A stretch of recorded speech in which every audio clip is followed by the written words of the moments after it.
Eu não sei se havia caído ou não a transmissão. Para mim, aqui, a tela ficou totalmente preta. Então, eu reinicio as minhas palavras, cumprimentando a todos e observando que, mais uma vez, tratamos aqui, nesses nossos encontros, de temas relativos à propedêutica jurídica, tendo como referência geral os temas que foram desenvolvidos nesse livro. Aqui está, Propedêutica Jurídica, é um livro escrito pelo professor Paulo Ferreira da Cunha, da Universidade do Porto, e por mim, publicado no ano de 2001, pela editora Millennium de Campinas. Fundamentalmente, o que se quer com essas exposições é tratar aquele que deve ser considerado o ponto central, tanto da introdução ao estudo do direito, quanto da filosofia do direito. Qual é esse ponto central? É o do conceito de direito, ou seja, saber o que é o direito. É ser disso que existem três modos de saber, né? A definição, a divisão e a argumentação. Muito bem. Nós estamos cuidando da primeira parte. Nos primeiros tempos, nós vamos nos dedicar ao tentar nos aproximar, tentar nos acercar do conceito, da noção de direito, da definição de direito. E depois, ao longo das exposições, trataremos da sua divisão, de alguns aspectos que dizem respeito às variadas partes do direito. Na aula de hoje, nós procuraremos tratar de um assunto que eu considero um assunto encantador, efetivamente. Trata-se da célebre dissertação de Sebastião Cruz acerca daquilo que é o direito. Ou seja, esse pequeno opúsculo aqui, chamado Ius Directum Directum, e que tem como subtítulo Direito, Direito, Direito, Droit, Direito, Recht, Right, etc. É isso aqui. Essa aqui é uma reimpressão de 1974. Na verdade, o opúsculo foi pela primeira vez impresso em 1970 e já havia sido objeto de várias redações, como o autor mesmo confessa. Antes de eu tratar um tantinho de quem foi Sebastião Cruz, eu penso que eu quero saudar aqui a presença da minha queridíssima amiga Thaís Castelo Branco, que eu tenho dito que é um dos pilares de todas essas aulas que nós temos proferido aqui, a Laura Porto, que é aluna permanente no nosso grupo, quem gosto muitíssimo, a doutora Fabiana Cristina Zampronha Martins, também muito presente aqui, a Cláudia Rosa, estimada amiga, e peço licença para fazer uma saudação especial ao doutor José Roberto Leme Alves de Oliveira, que é, do meu modo de ver, um dos maiores magistrados do Brasil, mas em particular do magistrado paulista, uma alma de escola, efetivamente uma figura que muito me honra com sua amizade. Mas eu, antes de iniciar a aula de hoje, vou prosseguir aquela linha de indicar alguma coisa para a leitura daqueles que desejem passar esses tempos de incubação, por assim dizer, compulsória, que fazem avistar períodos dramáticos nos próximos tempos, para indicar algumas leituras. Eu já indiquei O Senhor do Mundo, do Howard Benson, anteontem. Ontem indiquei este belíssimo romance histórico, que é de leitura imperdível. Acho que não se pode perder a leitura desse livro. E Promessa Esposa e os Noivos, de Alessandro Manzoni, que tem a vantagem, como eu falei ontem, de nos dar também um relato magnífico sobre o que foi a peste em Milão, no século XVII. E, finalmente, hoje eu vou indicar um outro livro de um autor interessantíssimo, chamado Mikhail Bulgakov. Mikhail Bulgakov, O Mestre e Margarida. Esta obra ela é dividida em duas partes. A primeira parte é uma obra densa, né? Bastante longa. primeira parte, é difícil largar a leitura da primeira parte. Na segunda, ela cai um pouco de ritmo. Bulgakov conseguiu sobreviver ao regime stalinista, embora atacasse o governo de Stalin. Stalin, pessoalmente, gostava de Bulgakov. E o Mestre Margarida, fundamentalmente, conta a história da chegada de demônios a Moscou. Vale muitíssimo a pena isso como ficção. Repito, O Mestre e Margarida, de Mikhail Bulgakov. Bom, vamos lá, então, ao que viemos. Ius Directum Directum. Sebastião Cruz. Quem foi Sebastião Cruz? Sebastião Cruz foi um professor português. Desculpem que nós estamos aqui em uma situação de informalidade. Vão me perdoar que eu tome um pouco de água.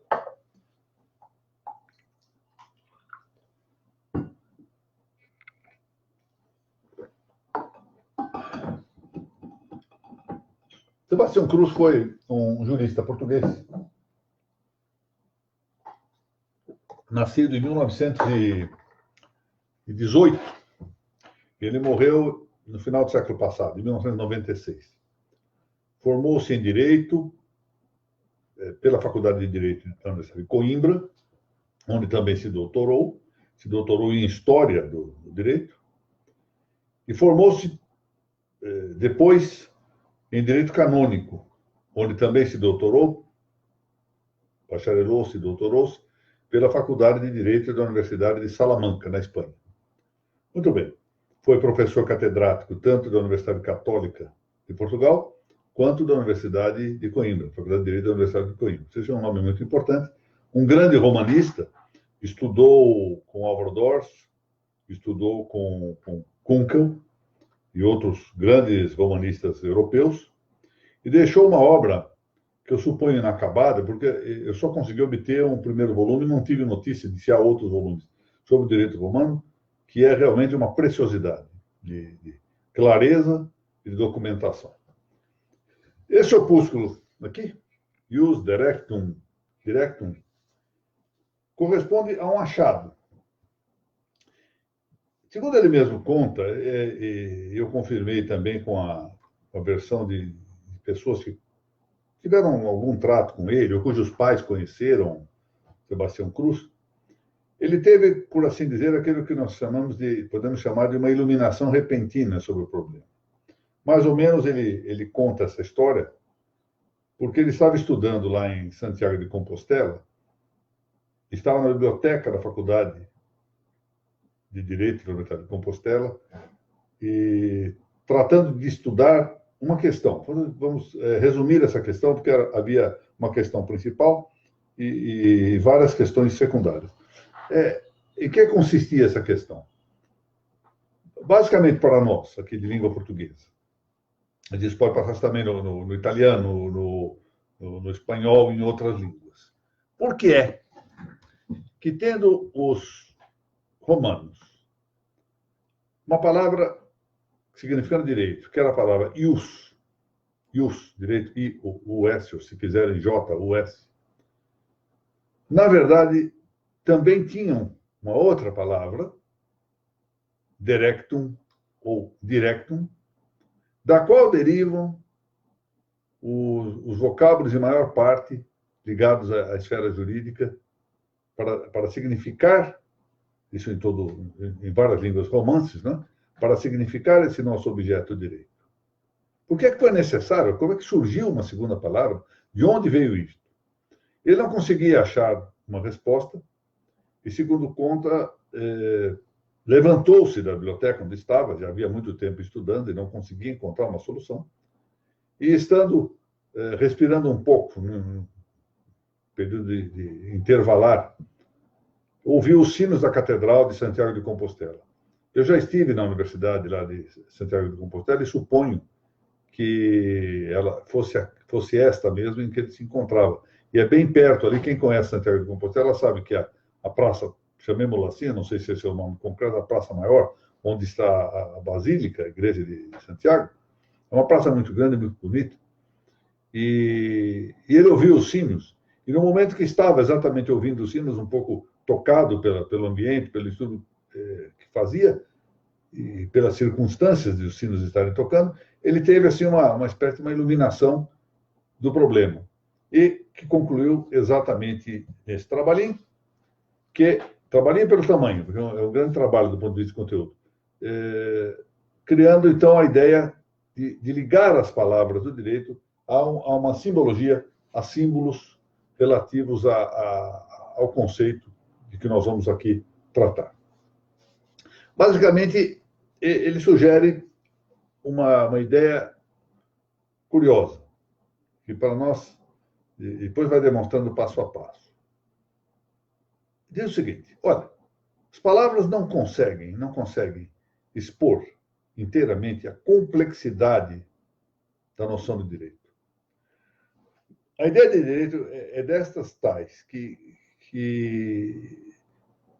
tem tamanha gama de complexidades que ela não se compagina bem com uma expressão, com explicações por meio de palavras. Então foi preciso criar símbolos. Porque os símbolos, quando são adequados, quando são símbolos completos, eles reúnem em si todos os aspectos possíveis para examinar acerca de uma realidade.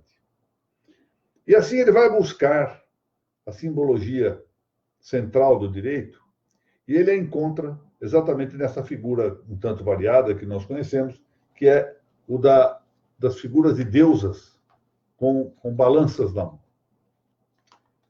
E vai tentar aprofundar para encontrar qual é o aspecto central, o capital da noção de direito que se encontra indicado nessas figuras. Então, começa pelo exame dos primeiros símbolos de imagens dos deuses pagãos com a balança.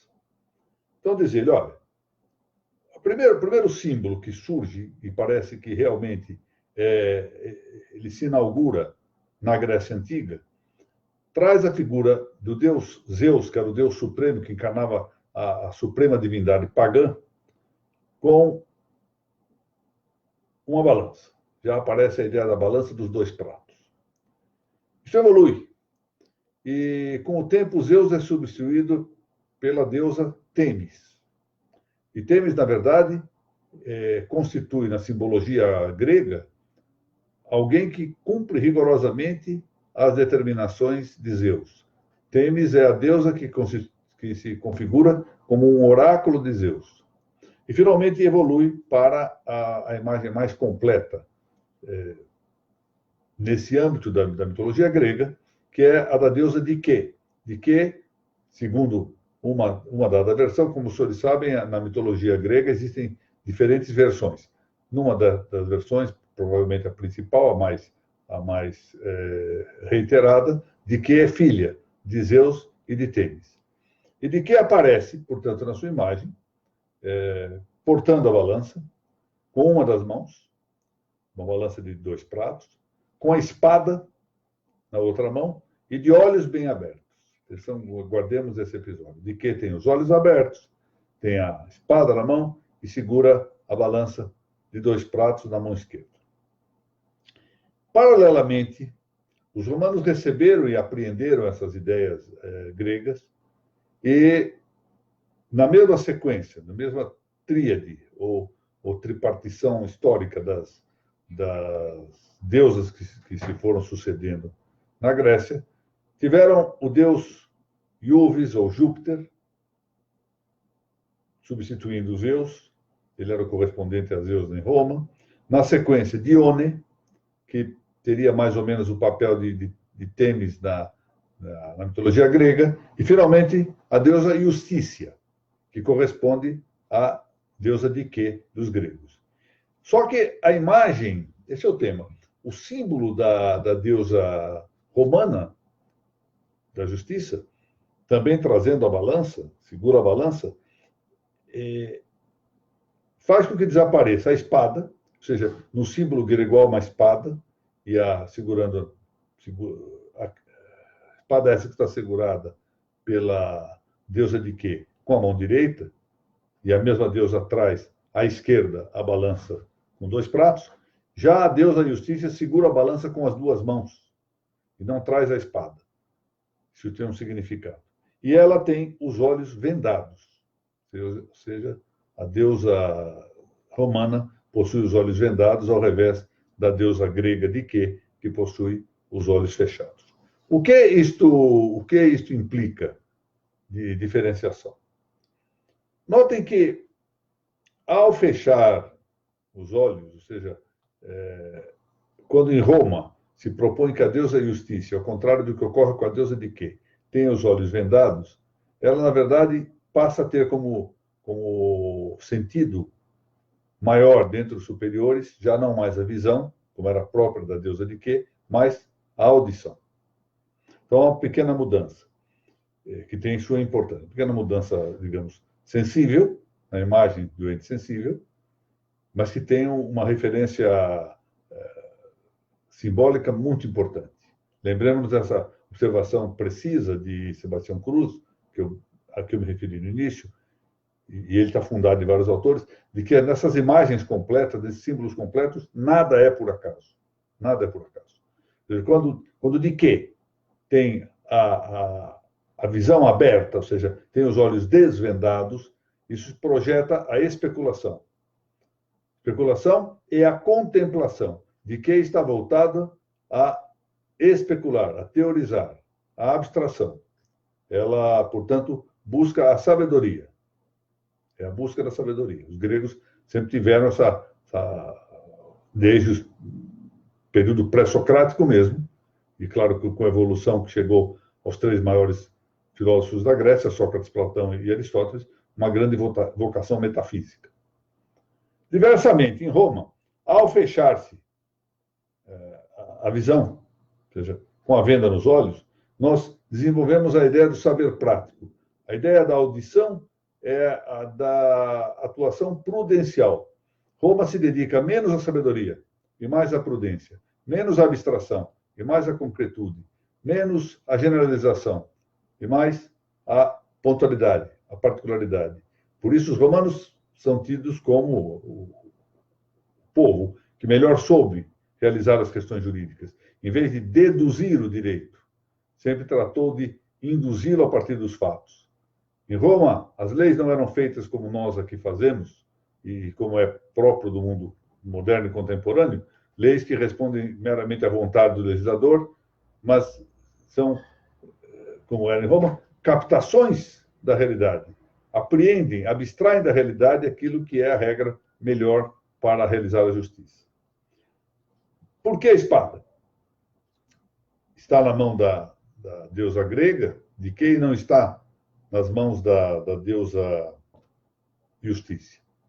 Porque o direito romano biparte o dizer o direito, o ius dicere, e a execução do direito que se diz, ius dicare. Quando nós falamos aqui em português judicar, estamos exatamente pensando na ideia de dicare, executar.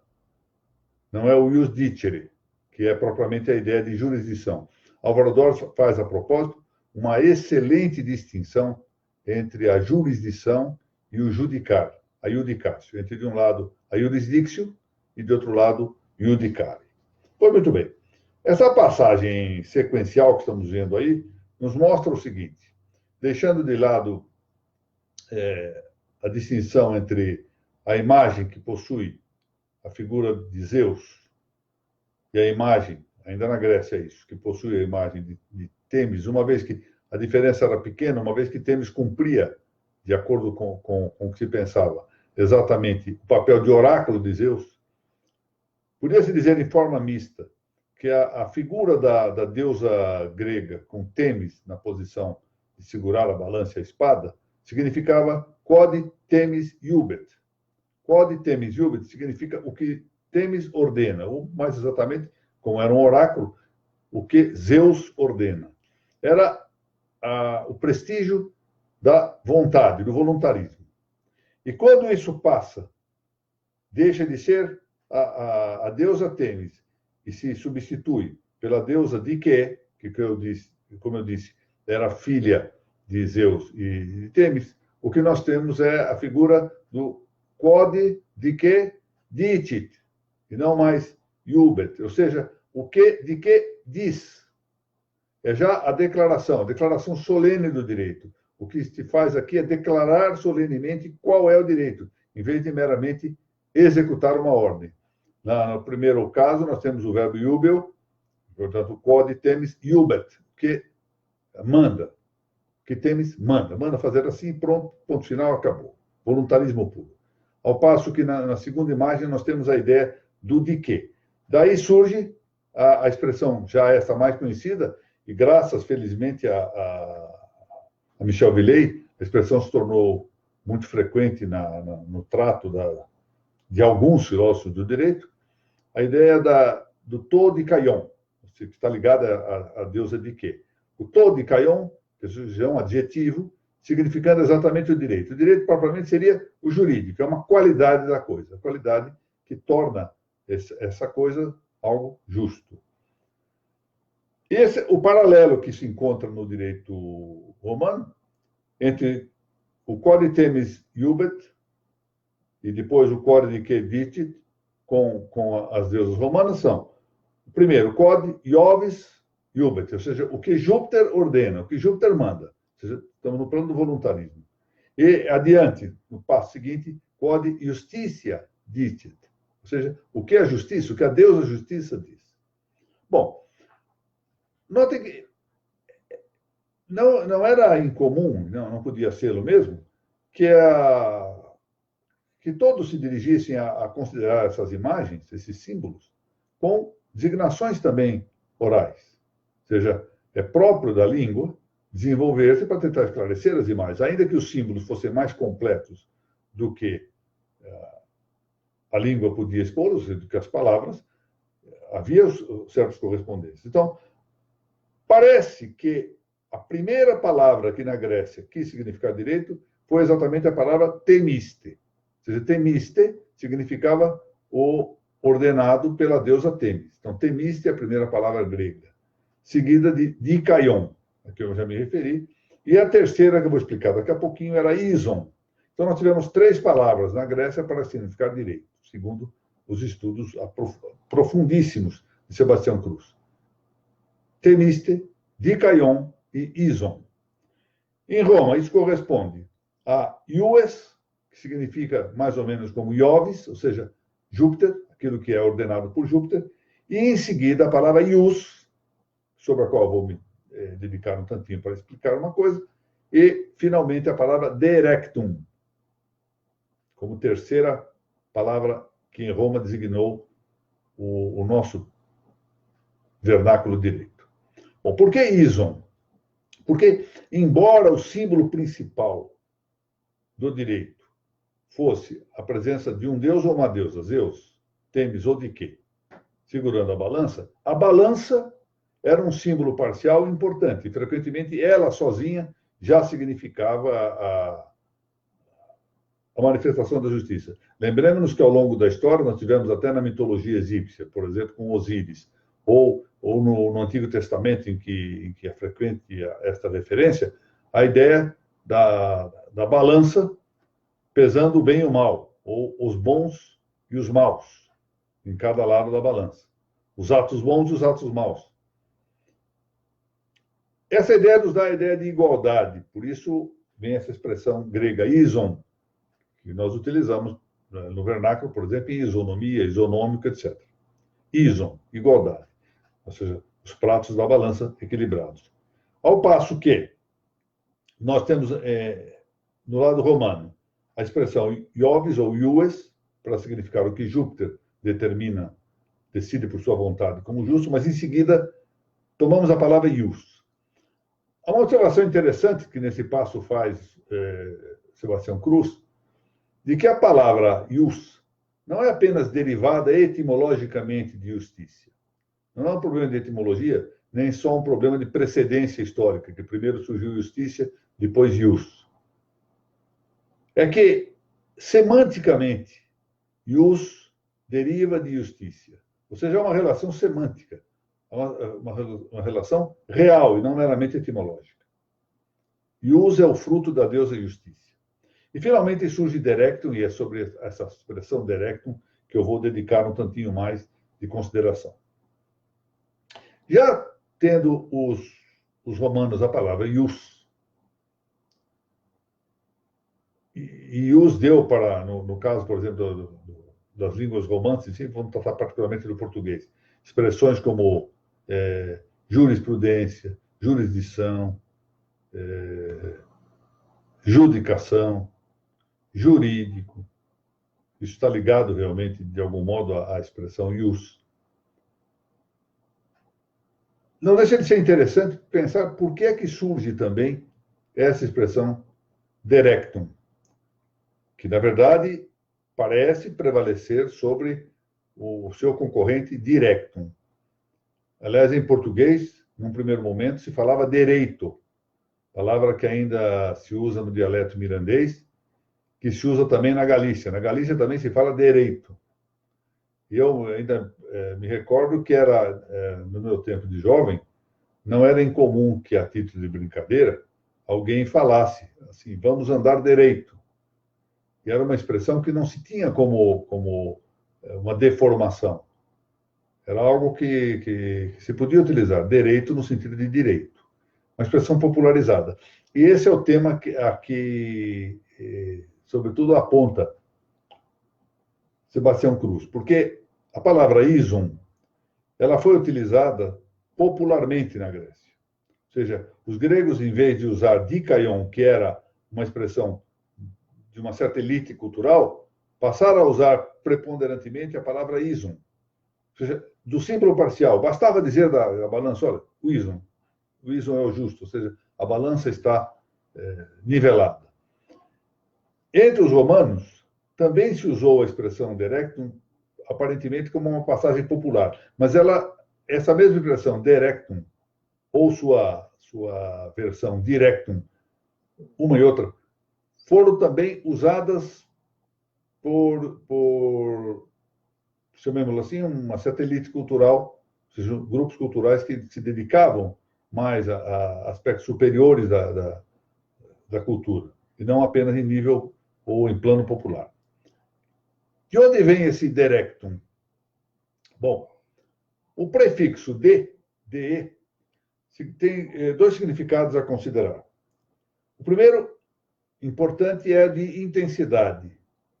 De, prefixo, significa aquilo que é muito intenso.